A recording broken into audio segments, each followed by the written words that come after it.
Well, golf fans, it is officially U.S. Open week, and the Big D is ready to break down everything as we head to Pinehurst for golf's toughest test. Before I bring in Tom, please subscribe, like, and share the Spunky Spectrum Sports YouTube page. See all the content, bringing up the driver, and I don't care if it ends up in the rough or ends up in the middle of the fairway. Also, check out the Big D podcast for the audio listeners, Spotify and Apple.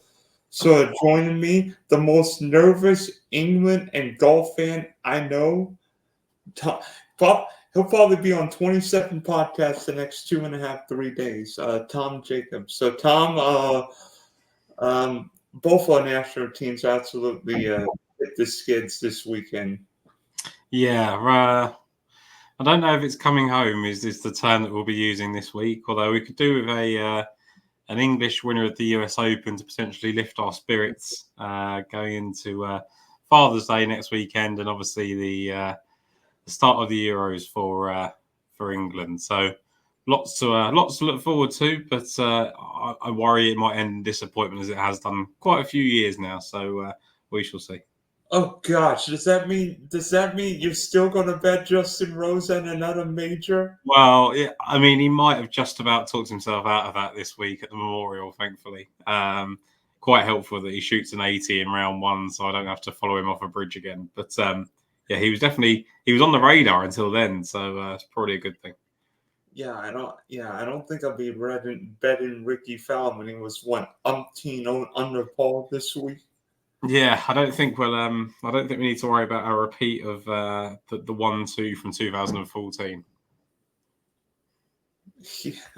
Yeah, Warner Kaiman won the U.S. Open a decade ago. He did. Now I think he's on live, right? He is, but he's actually playing well this week, which is all coming at the right time to defend at Pinehurst, number 2. But yeah, I mean, I think his days of winning majors might be behind him, but who knows? Stranger things have happened, Dylan. Yeah, so obviously Pinehurst, fourth time that the U.S. Open's been held there, but the first one's probably the most memorable one. It's been a quarter century since Payne Stewart won that great U.S. Open and final round with Phil. And there were also other great golfers. Tiger was in there, Vijay Singh, David Duval. I mean, past, current, and future major winners, all of them. But what do you remember about that Open? That one, not a lot. That 1999, I was 6 years old, and didn't know any other sports other than football when I was 6. So not a lot. I'm not going to sit here and say I was watching that one, but yeah, historically a really important one. I guess the next one, when I was sort of old enough to realise what golf was when Michael Campbell obviously beat Tiger Woods in 05. So I guess that one's a little bit more kind of in my street. But it's interesting, isn't it? You mentioned all the great golfers involved in that final round there in 1999, and then you've got Tiger Woods, Sergio, Vijay Singh, Nick Price, all of those inside the top 10 in 2005. And then you get a real mix of players in the 2014 edition. Obviously, Martin Keimer beating Eric Compton is not something you would have on a US Open bingo card, is it? So, it's a course that certainly throws up some different names. Yeah, especially because it's a unique golf course. I mean, when you think of U.S. Opens, you think of rough, where if you can get it out of the rough, you've done a whale of a job. But it's not. It's a different golf course. Obviously, we saw this same track at the similar track at the PGA last year, where Brooks Koepka beat Victor Hoffman. Yeah. So I mean, thinking, how much are you looking back to last year's PGA for this year's US Open? Are you just trying not to blend too much of that into your notes this week? Yeah, I think it's always good to look at recent majors, Dylan. Right, like whether it's the Masters, the PGA, the Open. I think just purely major performances in general is always important.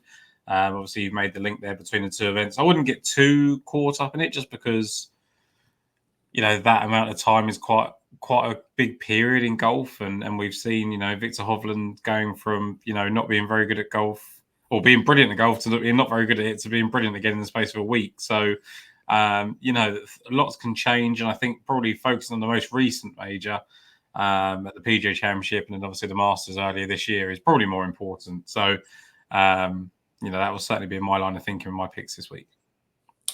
Yeah, yeah. If you think of Oak Hill and now this week at Pinehurst are both John Ross designs, so it's going to design. It's going to make second shots big because if you miss your landing spot by 1 inch, your ball's not going to be on the green. It is, yeah. It presents a unique challenge, and we saw Martin Keimer get to 9 under par, but that was just ridiculous, right? He won by 8 shots. There was only 3 people in total under par, no one level par. 2005, Michael Campbell wins at level par, and then, as you said, Payne Stewart won at 1 under in 1999. So I don't know if it's necessarily going to be quite as hard as it was in 1999, 2005, but I think sort of a winning score of maybe 6 or 7 under is quite likely, and we might get a couple more under par this time around. Yeah, by the way, you may not know this, but this is next week's US Open's the USGA's 1,000 event. 1,000 event. I'm sure they won't mention that on the broadcast at any point.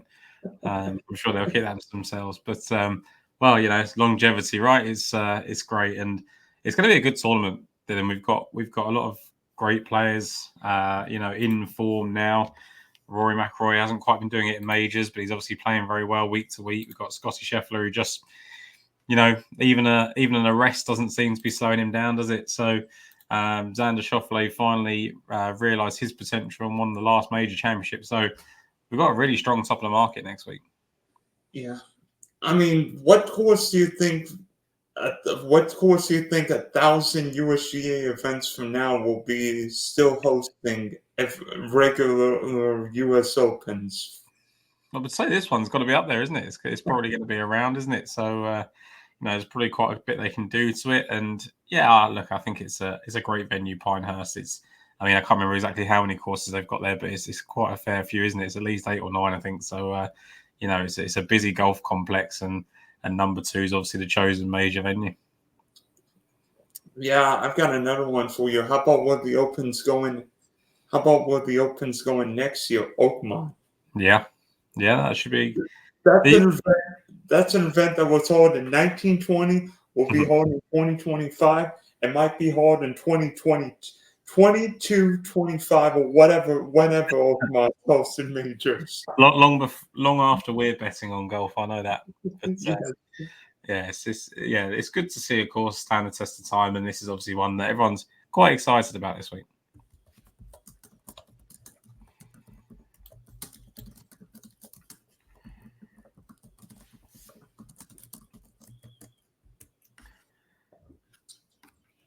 Who do you think now, Dylan, now Xander Schauffele is off the board? Who is the best golfer without a major championship? I'm going to surprise you with my answer because you would think I would go the low-hanging fruit and say somebody like Patrick Cantlay or Tommy Fleetwood. I'm going to say Victor Hovland because talent-wise, I think Victor Hovland's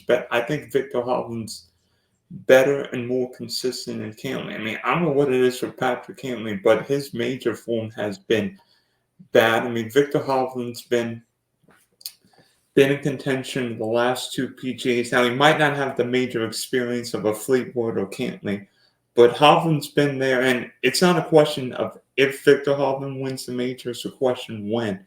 And getting back with his old swing coach has made the difference. I don't know if Pinehurst is necessarily a great Victor Hovland course, But Victor Hovland's going to win a major, and it's not. And I feel like it's coming sooner rather than later. Yeah, I think that's a pretty good choice there. I think the two names you mentioned will probably be right up there. I think just the fact that Hovland's probably contended in a couple more than Cantlay obviously has. I mean, Fleetwood's obviously had a couple of chances, but a lot of them have been kind of coming with final round surges. I mean, talent-wise, Ludwig Aubert won't be far away, will he? If we're still having the same conversation in a couple of years' time. I mean, Tony Finau's been brilliant for a long time now and played in a lot of good golfing majors as well. So realistically, there's not that many golfers left, Dylan, that deserve one that haven't got one. I think once Xander Schauffele closed in, Cantlay doesn't deserve a major based on how he's played in them so far, right? He does for talent levels, but Victor's obviously played great in a few of them, Tommy as well. So I think they're probably the next two off the list. I'm trying to think of who else would. I mean, Victor's been second, third in PGA. I mean, trying to think who else would deserve one. I mean, because Ludwig hasn't even played in all four majors.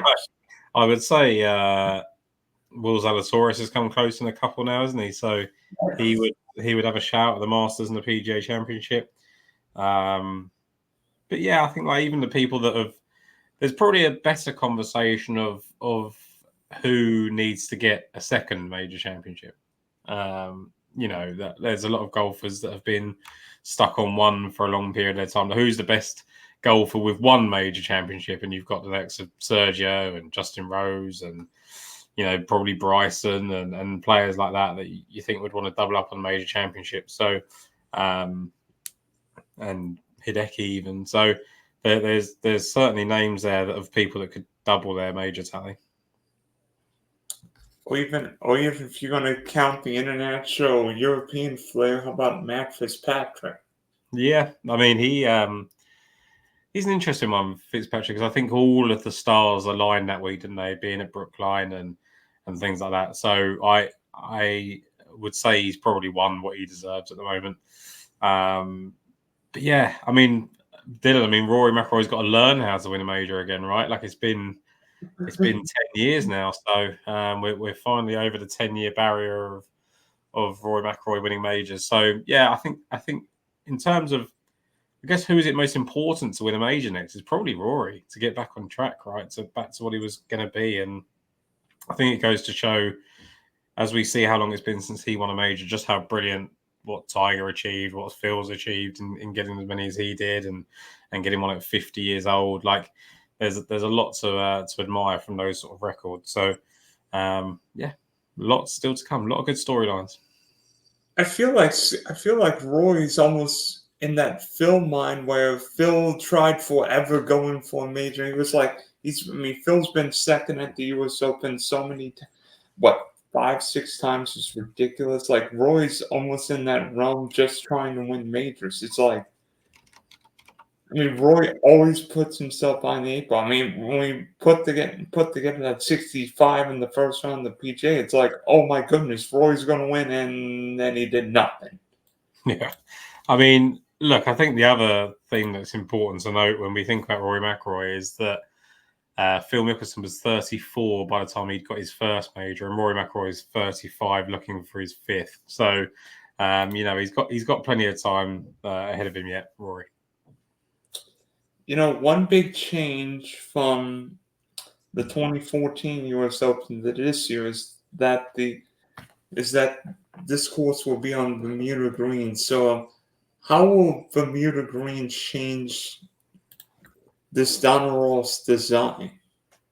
Yeah, I think it certainly then suits a wider range of players, right? I think there's a lot of players that feel comfortable on Bermuda grass greens. It's certainly going to change it. It might be a little bit faster, but it's hard to tell until you've seen a renewal of it with the current setup, right? Like I think a lot of people were far stronger than me in terms of agronomy and things like that, and knowing what that could potentially do before it happens. But I like to sort of see it play out and see whether there's anything that we can kind of gain from there. But certainly there are players that will be absolutely delighted that Bermuda grass has been laid down here, and it certainly changes things in that respect. When you look at it's champion Bermuda grass, and that's kind of what they use at Sedgefield for the Wyndham Country Club for the Sanderson, Quail Hollow, all those places. It's Southwind as well to do the FedEx St Jude. So there's certainly events. And one person I might be happy is Keegan Bradley, who won the 2011 PGA at Atlanta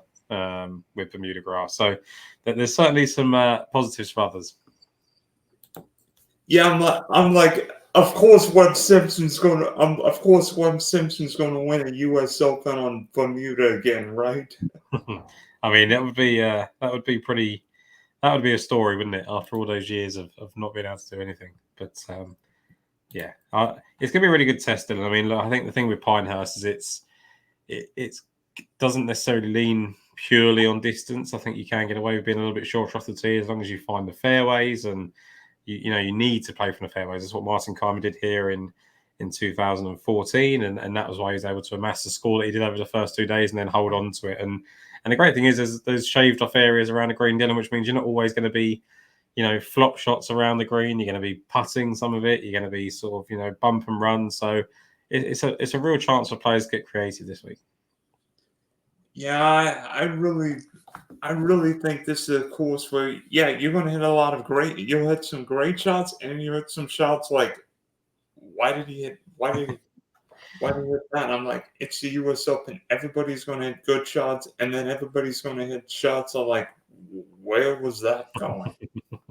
Yeah, it's going to make some people look stupid at times. But then the other thing to focus on as well is that obviously, Carolina, there's a lot of people that prefer playing in that part of the world than they do others. And so all those sort of things to consider. But ultimately, I think I always land back to, who's playing the major championships the best at the moment. I don't think you just start contending in majors out of nowhere. I think they sort of creep up on you, and even someone like a Gary Woodland or someone like that has been one of the more surprised sort of US Open winners over the years. Or it's a case of he'd been 6th and 8th in 2 of his last 3 majors, right? So even the names that shock you had shown something in recent years. So wouldn't be completely surprised if we get a bit of a strange name, but when you look back at it, it's probably similar, I guess, to someone like Danny Willett. It seemed like such a weird winner, but he'd also contended in an Open Championship before. So you always get the hints, I think.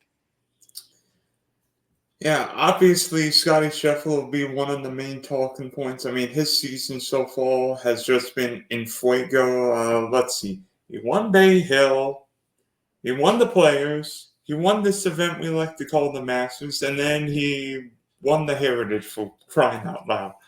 So, may or may not win the Memorial. I mean, where does Scotty Scheffler season so far rank in terms of best season we've seen? I mean, nothing's going to top Tiger, but is Scheffler's season one of the best we've seen in the past quarter century?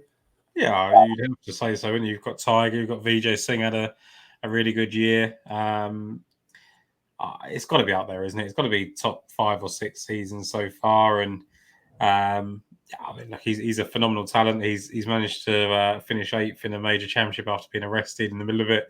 He's probably going to go and win again at the Memorial. So, as just to say, we're recording this just before the final round of the Memorial even starts. But look, if he wins another tournament today, Dylan, and goes into the next week's US Open and contends there as well. I mean, what do you say? I mean, that'd be it's very likely, isn't it, that he's going to win today, and it's very likely he's going to be in the mix again next week. So he's already been 1st and 8th in the majors this season. I can definitely see another top 10. Whether he can win another one is really tough to ask, but we shall see. I mean, I feel like based on how Scotty's played, it doesn't seem right if he only wins one major this year. No, I mean, look, the way he's playing, he absolutely deserves one, and I think this is a better chance for him than potentially Troon for the Open Championship. So I think he'll be absolutely fine here. His game obviously works everywhere, but hitting fairways is definitely his thing, and he will love being a bit creative around the greens as well. So I think with Xander coming off of a win, Rory obviously having his struggles, Brooks hasn't really shown it so far in the majors, has he? Finishing 45th and 26th. So suddenly you've got to become a really, really likely candidate to go and make it too. So yeah, hard to obviously rule out Scotty Scheffler. Yeah, by the way, I don't know if you've seen the Live event in Houston, but John Rahm doesn't look right. No, I mean he pulled out, right? He's injured himself, and look, I forget about John Rahm for a little bit until he's kind of got his head right. He's obviously not happy with the move. He's hurt himself as well now. 45th at the Masters, missed the cut of the PGA. I won't be looking John Rahm's way for a while yet. He says, and then he'll probably do something in between now and the Open, and I'll bet him for that. But I'll let that happen first. Yeah, I'm like, didn't he test positive for COVID the 2021 Memorial, and then he was my one and done pick at the Open? Yeah, it's probably something he'll do. But yeah, I mean, look, I think of the leading contenders, obviously, rightly so, Scotty's the heavy favourite, and then past that, I mean, Xander's got an incredible US Open record, right? Like this is the one where if we thought he was going to break through at any point, it was probably going to be this one. Absolutely phenomenal. His first 5 US Opens, he finished inside the top 8 or top 7, I think it was, and then he's not finished outside the top 15 in any of them. So he's been an absolutely phenomenal US Open player, and be interesting to see how he can back up that first major win. Yeah, are you using any course comps besides maybe Oak Hill this week, or are you just using guys who played well? Yeah, I'm going more skill set and recent major performances rather than getting too caught up in. I mean, you've got Donald Ross designs that feature, regularly on the PGA Tour, but I don't think I'm going to be looking, at things like Wyndham and anything like that for who am I going to find the US Open winner? You've got the Rocket Mortgage Classic again. I'm not looking for that for the US Open winner. So maybe Eastlake. Maybe Eastlake, but again, it's such a weird tournament. Like I think by the time they get to that point of the season, it's a little bit tough to use. You've got Aronimink they used for the BMW Championship recently as well. But yeah, look, if you wanted to look at one, then maybe look at the Tour Championship, and that obviously would point you towards Xander Schauffele again. But it's I think if you're going to pick one, it's probably Oak Hill, but I wouldn't get too caught up in any of them. Particularly because that was in May, and we know the PGA setup and the US Open setup can be different. I mean, even though it wasn't a Don Ross redesign, I don't think Southern Hills is the worst course comp. No, I think any the PGA and the US Open, all these tournaments now, they're so closely aligned with how they're trying to set them up, and I think any sort of major form in the last sort of 5 years is relevant. So I would definitely be looking at, and I have looked at that for my picks. I'm glad you mentioned setup because I wish there was one governing body setting up all these schools. We have Augusta National for the Masters, the PGA of America for the PGA Championship, the United States Golf Association for the US Open, and the Royal Island Golf Club for the Open Championship. That's a whole lot of different ideas. A lot of moving parts and a lot going on, isn't there? And definitely open to some disappointment. And they definitely got to start working out how to do the weather properly because they can't seem to find the venues at the right point of the year for the weather. So there's certainly something for that as well. I'll say this. I mean, everyone thought the 2021 Open, the year Colin Morikawa won, was going to be an absolute rain fest. And all I saw was beautiful sunshine. Absolutely, yeah. We shall see. I suppose we should get into some picks, Dylan. I guess we should probably look at our picks for it. I'm already looking at the DraftKings numbers and DraftKings prices, and surprise, Scotty Scheffler's the most expensive golfer, $13,000. Rory 12-1, Xander 11-5, Rahm 10-9, Bryson 10-1, Brooks 10K. There are a couple guys who intrigue me. I don't know about you, but I'm liking some Cam Smith this week at 8,700. If he could keep the ball in the short grass, we know we can do second shot and with the putter. Yeah, I just worry about him trying to find that short grass, and for that reason, I'm probably out. He has had two very good, US Open performances, fourth last year and fourth, I think it was at Chambers Bay. But other than that, he's really struggled, and nothing too much in recent months to suggest that he's going to come here and do that. But he's a real major player, and we're talking about recent major performances. He certainly fits that. I think for me, if I was to dip into the kind of 8 range, I would probably look at Tommy Fleetwood. I think Tommy Fleetwood's been spectacular in US Opens. He's been very good in majors in general to date. Is he the best player without one? Potentially not, but he's got 3 top 5 finishes in this major. He was a 36-hole leader at Erin Hills, I think, and he was certainly right in the mix for the whole week. So yeah, I think if I was going to pick anyone in that kind of 8K range, he would certainly be the one, Tommy Fleetwood. And it can get nuclear hot. I mean that final round at Shinnecock 2018 was something. Yeah, loves a final round charge, a little bit like a Rory without the opening round disappointment, I guess. Tommy Fleetwood, but I think my 2 favourite picks are slightly above. There's one there in the 10K range and one in the mid 9s. Do you want me to go into those, Dylan? I want to see if I. Don't tell me. Okay. One of them's gonna. One of what is Brooks Koepka your 10K pick? No. Oh, it's got to be Bryson then. It is Bryce. He's just going to win a major again soon, and I don't want to miss it. I mean, he did so brilliantly to chase down Xander Schauffele at the PGA last month, and I don't see any reason to give up on him now. I was really impressed with what he did at the Masters when he hasn't really played well there in the past, and just seems to be right on top of his game now. Dylan, I know he's obviously not playing that well on Live this week, but he's certainly doing enough to suggest that he can get himself in the mix. So looking forward to seeing what Bryson DeChambeau can do at Pinehurst. He loves the kind of Payne Stewart kind of connection, doesn't he? That's kind of one of his idols, and he obviously won here in 1999. And look, I just think he's a very good golfer who's shown it in recent weeks or recent years, in majors, and I don't see any reason why that won't continue. Yeah, does that mean Bryson DeChambeau will have Payne Stewart's hat design? Yeah, I mean, potentially. He's actually got rid of that, hasn't he, since he went to Live with his Crushers cap. So maybe he'll need a new design if he wants to put an ode to Payne Stewart. Maybe he switches up in the final round if he's in the mix there. Yeah, I think Bryson's one of these guys who could be in contention for major number 2. Yeah, absolutely. And then my second one, Dylan, I think this is purely based on just looking at who's been the best major performer this year outside of the winners. I mean, Colin Morikawa, 3rd in the 2024 Masters, 4th in the PGA.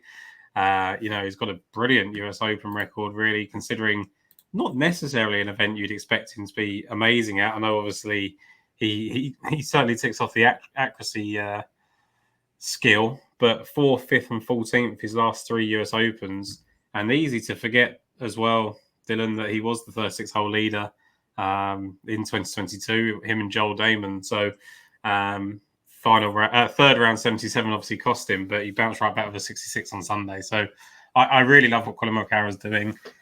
You are concerned that he doesn't have the natural distance that some of these other top guys have, but I mean he's gonna find the fairway, and it's just what he does from there. Yeah, especially I think the less powerful hitters on average. I think the more powerful hitters on a big advantage, like we saw at Valhalla, where the fairways went like here. You've got to put it here because otherwise there could be a bunker here, there could be a tree here, or there could be somebody or there could be you'd be 1 inch off the fairway and you're hacking out. Yeah, exactly that. And that's just why I just want someone like Colin. I mean, we don't know whether he's going to close a gap on Scotty tonight or not, but if he does, then it'll be all positives again going into another major championship. And he just seems to have... I'm sure a guy we both know hopes he wins. Yeah, absolutely, yes. So yeah, looking forward to Colin Morikawa. Hit 78% of the fairways before going into Memorial. This season, I think he's incredible. So most accurate driver on tour. incredible major player, already a 2-time winner in the majors. So Colin Morikawa hunting for number 3 at the US Open.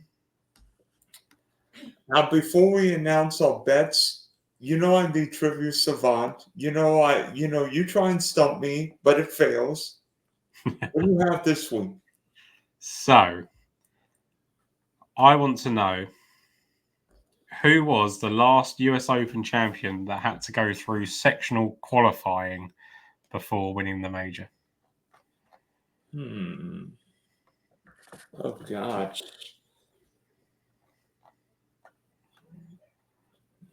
I was just, honestly, I was just thinking his name. How far back do I have to go? You have to go back to the mid-10s, I believe it was, when he won. So, 2010s. Oh, gosh. Actually, it was just before then. So, it was slightly further back. Lucas Glover? Lucas Glover, yep. Had to come through sectional qualifying before he won the US Open. One of the options was Michael Campbell, and I just wonder whether you might have landed on him, considering we're 10 years removed, or a couple of years removed from that in terms of Pinehurst US Open winners. And then another one, Dylan, who recorded the highest score on a single hole in the US Open? Oh, gosh. Do you know what course it took on? I mean, do you know what hole and course it happened on? It was at Cherry Hills. I've never heard of this golfer in my life, so if you get it, then you really are, better than me. Well, would have been at the 60 US Open in Denver? If you say so. Oh, gosh. That's it would have been it's definitely not any golfers I've heard of then. No, that one was a bit mean. It's Ray Ainsley who recorded the highest score at number 16 at Cherry Hills in this tournament. But John Daly at Pinehurst number 2 was one of the options as well. So I didn't know if you might have come across that one. No, I knew Daly would have been playing B. Exactly that. So, your favorite part of the show is now talking about our bets. And what bets do you have? Yeah, so Bryson was locked on early. He's there at 20-1. He's in. There's no mucking around there. He's going straight back to the drawing board. I absolutely love Colin Morikawa. The golf that he is playing in the major championships this season, and the fact that he's just so deadly accurate off the tee, I think is the perfect recipe for this US Open, Dylan. And then slightly longer shot, Keegan Bradley is a player who doesn't necessarily do very well in the US Opens, right? But he did play here back in 2014. Not only did he play here, he finished 4th. He had 3 really good rounds. He was inside the top 6 for the first 2 rounds and finished 4th. Had a Saturday 76 that really derailed him. And then obviously 2 years ago as well, he finished 7th. So he's played a couple of decent US Opens. He has won on Donald Ross Designs, I believe. And just someone that is hitting the ball really well off the tee. And that's exactly what he's going to need. So everything about Keegan Bradley lines up nicely for a long shot. Yeah, I mean, I've got a couple of guys in mind too. You heard me mention Cam Smith played well, top 10 on this course design, the PGA last year. We know what he can do putting wise, and seemingly some guys can always putt well. Yeah. JT. I don't know what it is, but Justin Thomas loves Bermuda, and I think his major jinx is out of the way. And then Sepp Straka. Played very well at Oak Hill, didn't he? 7th. Played very well at Oak Hill, and it's done well in Bermuda, too. He almost won that crazy Memphis tournament with Will Z a couple years ago. Yeah, a couple of players. Straka was one of them. Another one who's absolutely horrible in the US Open so far in his career, but I think could potentially play well is Victor Perez.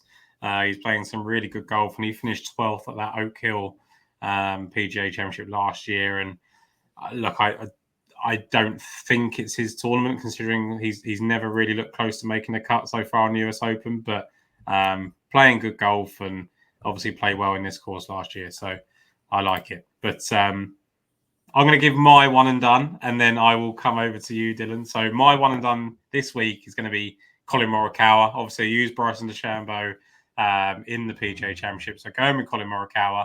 And Dylan, who is your one and done for the 2024 US Open? I'm gonna make this easy. I'm on the SS Scheffler train.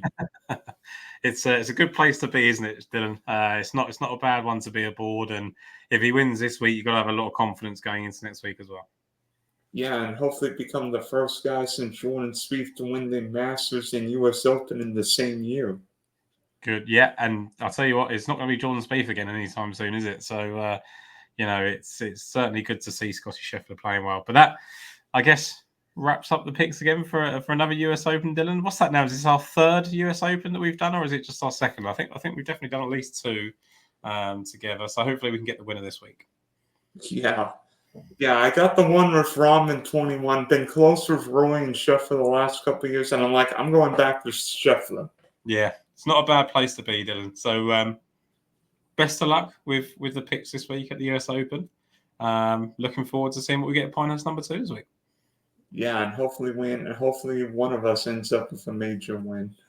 Absolutely. Thanks for having me as ever, Dylan.